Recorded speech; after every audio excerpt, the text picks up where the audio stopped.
Greetings, pre-calculus students, to another day in our unit on sequences. In the previous lesson, you all were introduced to this idea of a geometric sequence, what it is, how do you find the explicit formula for it, as well as the recursive formula for such a sequence.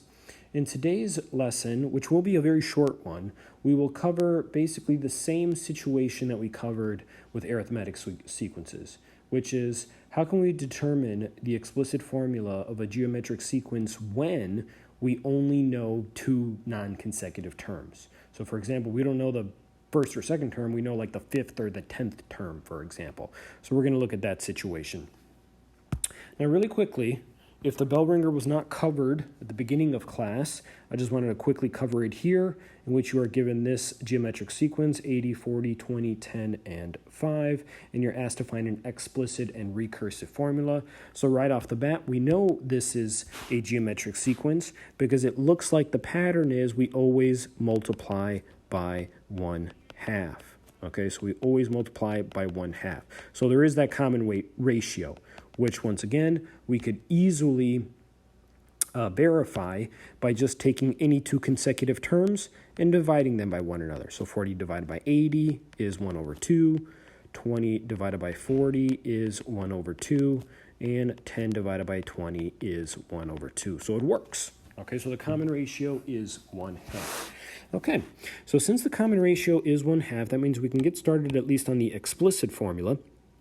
So a sub n, so explicit, a sub n equals, we don't know what that zero term is, but we know our formula is going to look something like this. So let's see, so r is equal to 1/2, so a sub 0 times 1/2 to the n power. Make sure you do put a parentheses. If your common ratio is a fraction, make sure you put a parentheses around it when you put it to the power of n. So now we just have to figure out what the zero term is. Well, zero term shouldn't be too tricky since we know what the first term is. We know the first term is 80, and since the pattern is just multiplied by 1/2, if we win in reverse, right? If we win in reverse, that means the zero term would be 160, because multiplying by 1/2, if you go in reverse, that's multiplying by 2. Okay, so if you did the reverse of multiplication by 1/2, that would be multiplying by 2. So that means that zero term is 160. So that means the explicit formula for this sequence is 160 times the quantity 1/2 n. That's the explicit one.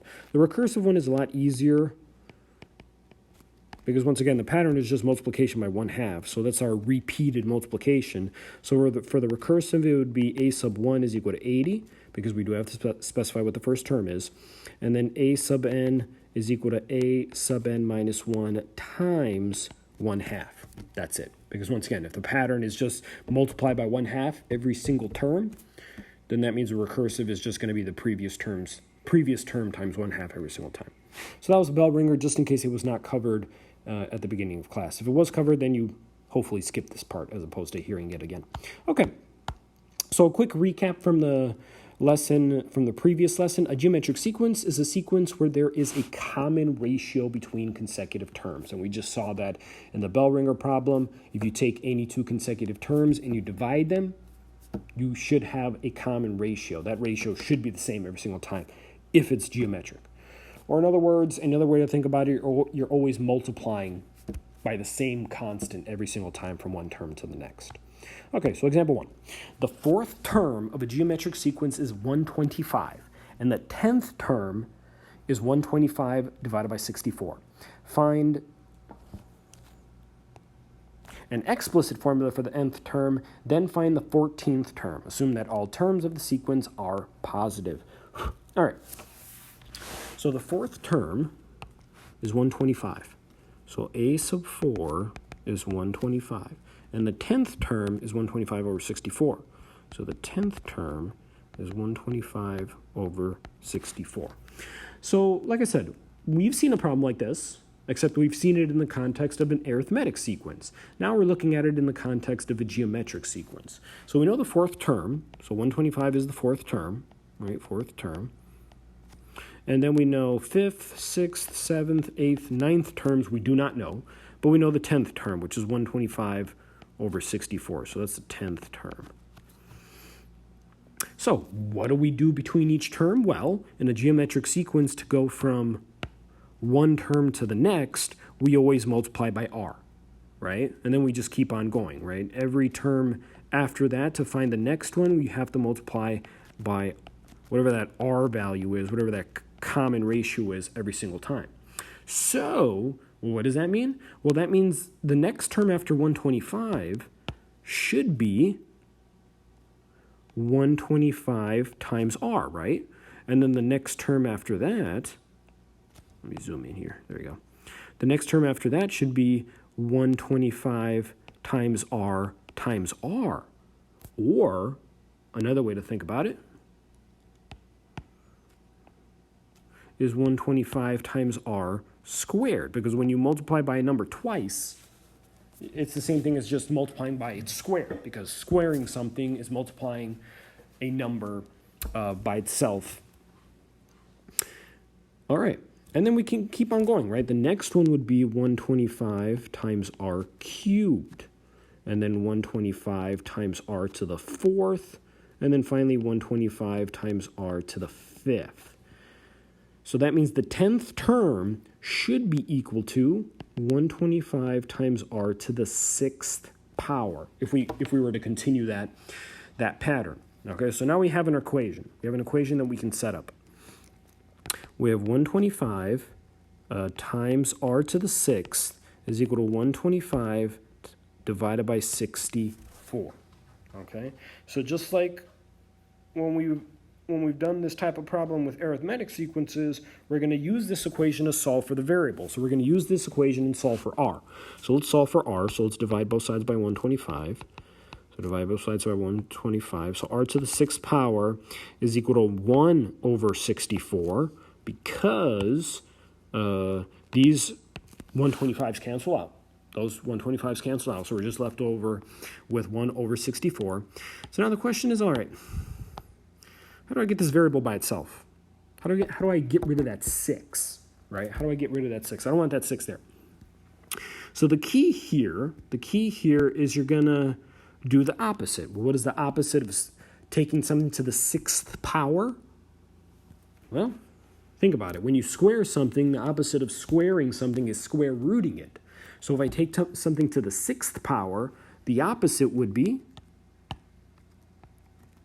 doing the sixth root of both sides. So we're going to do the sixth root of both sides. So at this point, you could just use a calculator. All right.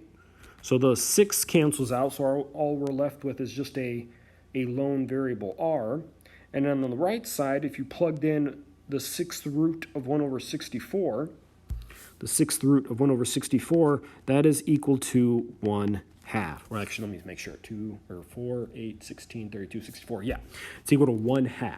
Okay, so once again, if you just plug this inside a calculator, you should just get 1 over 2. And one way in which you can plug it into a calculator, one way in which you can plug this into a calculator is you can simply type in 1 over 64, put a parentheses around that though, and then to the 1/6 power.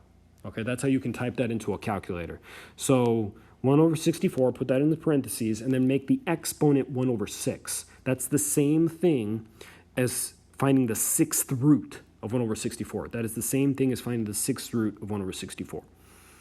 So if you found the fifth root, it would be 1 over 5. Your exponent would be 1 over 5. The fourth root, your exponent would be 1 over 4, so on and so forth.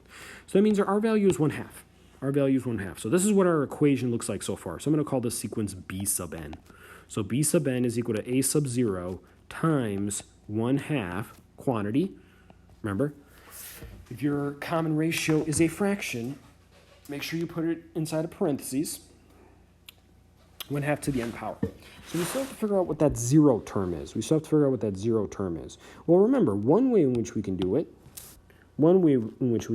is we can use one of the terms that were given to us to begin with. So, for example, we were told that a sub 4 is equal to 125. So let's use that, or b sub 4 in this case. Let's call it b, b sub 4. So b sub 4 is equal to 125. which means our equation must be equal to a sub 0 times 1/2 to the 4th power, right? Because for the 4th term, you would always plug in 4 in for n, right? If you're doing b sub 4, the 4 goes in for n. So let's solve this. Let's see. So we got 125 is equal to a sub 0. So 1/2 to the 4th power, once again, just multiply it out, 1/2 times 1/2 times 1/2 times 1/2. That should give you 1/16. So now we want to, once again, solve for a sub 0. So let's multiply both sides by 16 to get rid of that 1/16. So let's see, 16 times 125. Oh, I don't know what that is off the top of my head. Let's see, is there any way I can do that quickly? Probably not. Probably not. Actually, no, I can do it. Because it would be 250. So it'll be 250, 1,000, 4,000. Oh, wait, yeah, I can. Oh, it's just 2. Is it 2,000? 250, 500. Oh, it is just 2,000. It's just 2,000. So 2,000 is equal to a sub 0. So now we can finally complete our explicit formula. B sub n is equal to 2,000 times 1/2 to the n power. 1/2 to the n power. Whoops. Would be our explicit formula. Okay, so as you can see, a lot of the steps that you would follow are very similar to the steps that you followed when you did this type of problem for arithmetic sequences, except this time, since we're dealing with exponents for our common ratio, you got to use different operations in order to cancel it out.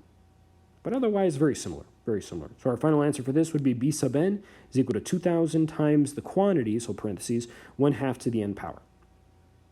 Okay, so your checkpoint would be to try out your own problem. Or try out this problem. So the second term of geometric sequence is -18, and the 5th term is 2/3. Find an explicit formula for the nth term, then find the 6th term. Oh, whoops, that means I skipped a step from the previous, because they also wanted us to find the 14th term. So find the 14th term. So, B sub 14 is equal to 2,000 times the quantity 1/2 to the 14th power. So I don't know what that is off the top of my head, but once again, at this point, just plug it into a calculator, and you would have your answer. That would be your 14th term. Okay, so like I said, this is your checkpoint. So you're basically just doing the exact same thing as the previous problem. And that's basically it for today's lesson. So like I said, it is a short one. So this is the only on your own problem I want you to try. Otherwise, I hope this lesson went smoothly. If you have any questions, as usual, reach out to me through any channels you like, email, classroom, whatever is most convenient to you. But otherwise, I hope you all stay safe and enjoy the rest of your days. See you later.